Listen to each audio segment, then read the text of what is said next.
Sai Sanjeevani hospital, station road, Sitapur. Sitapur का पहला multi speciality hospital, जहां आपको जनरल फिजिशियन, हड्डी रोग, स्त्री रोग, जनरल सर्जरी, नाक कान गला और न्यूरो के डॉक्टर उपलब्ध हैं। साई संजीवनी में आयुष्मान कार्ड धारकों का मुफ्त इलाज और टीपीए कार्ड धारकों के लिए कैशलेस सुविधा उपलब्ध की गई है। हॉस्पिटल में आईसीयू, वेंटिलेटर, बाईपैप व डायलिसिस की सुविधा भी उपलब्ध है।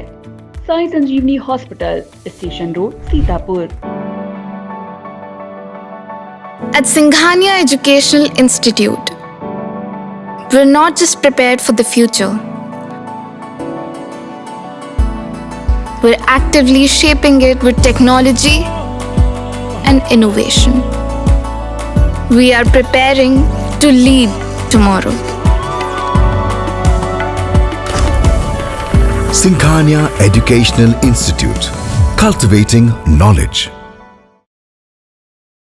यूपी के हापुड़ से एक सनसनीखेज मामला सामने आया है। बहुजन समाज पार्टी की मुखिया और यूपी के पूर्व मुख्यमंत्री मायावती की भतीजी ने अपनी ही ससुराल वालों पर गंभीर आरोप जड़े हैं। पीड़िता ने अपने पति और ससुराल पक्ष के 7 लोगों के खिलाफ दहेज उत्पीड़न का केस दर्ज कराया है। आरोपों के मुताबिक ससुराल वाले 50 लाख रुपए और गाजियाबाद के इंदिरापुरम में एक फ्लैट की मांग कर रहे थे। एफआईआर में पीड़िता ने और भी चौंकाने वाले कई खुलासे किए हैं। उसने आरोप लगाया कि शादी से पहले उसका पति बॉडी बनाने के लिए स्टेरॉइड के इंजेक्शन लेता था, जिसके कारण वह नपुंसक हो गया। इसके बाद वह उससे दूर रहने लगा।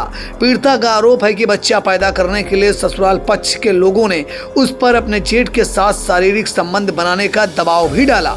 इस मामले में नामजद आरोपियों में पीड़िता की सास और हापुड़ नगर पालिका अध्यक्ष पुष्पा देवी, ससुर श्रीपाल सिंह भी शामिल हैं। घटना के बाद बसपा जिला अध्यक्ष ने पार्टी सुप्रीमो के आदेश पर पुष्पा देवी, श्रीपाल और उनके बेटे विशाल को बसपा से बर्खास्त कर दिया है। यह घटना राजनीतिक गलियारों में भी चर्चा का केंद्र बनी हुई है, क्योंकि पुष्पा देवी बसपा के टिकट से ही चुनाव जीती थी और उनके पति श्रीपाल आगामी विधानसभा चुनाव में बसपा से ही तैयारी कर रहे थे। पीड़िता का आरोप है कि 17 मार्च की घटना के बाद जब वह परिजनों के साथ कोतवाली गई तो पुलिस ने उसकी रिपोर्ट दर्ज नहीं की। इसके बाद 21 मार्च को उसने एसपी से शिकायत की, लेकिन फिर भी कोई कार्रवाई नहीं हुई।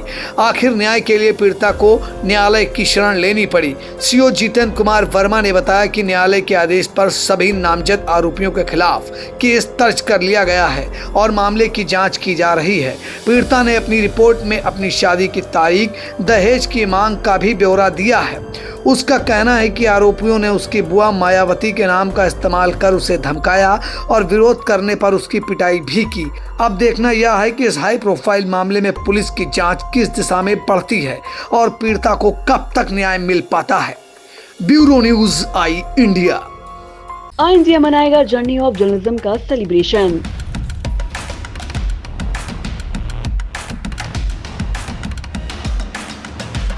तीस साल की पत्रकारिता का महाजश्न। सीतापुर में सजने जा रही कवियों की महफिल, शब्दों की खिलखिलाहट से गूंजेगी ठहाके। साहित्यिक संगम की ऐतिहासिक शाम, कविताओं का अद्भुत समागम। देश के नामचीन कवि करेंगे काव्य पाठ, श्रोताओं को मिलेगा आनंद का उपहार। 19 अप्रैल को सीतापुर में होगा रचनाओं का महाकुंभ। एक मंच पर उतरेंगे कविताओं के सितारे, डॉक्टर सुनील जोगी की ठहाके, डॉक्टर विष्णु सक्सेना की फुहार, मनिका दुबे की शायरी, विकास बौखल के व्यंग, नीलोत्पल मृणाल की रचनाएं, अशोक चारण का ओज, असम मेहताब के तरन्नुम, जगजीवन मिश्र, अमृत चौहान की गुदगुदाहट और भी बहुत कुछ। तो आइएगा जरूर ऐतिहासिक शाम का साक्षी बनने। 19 अप्रैल दिन शनिवार को सीतापुर के हेमपुर में आई इंडिया करेगा आपका इंतजार। Sagar School is a place where we ponder our kids with care and creativity. We provide students the room to explore their imaginations and enhance their education.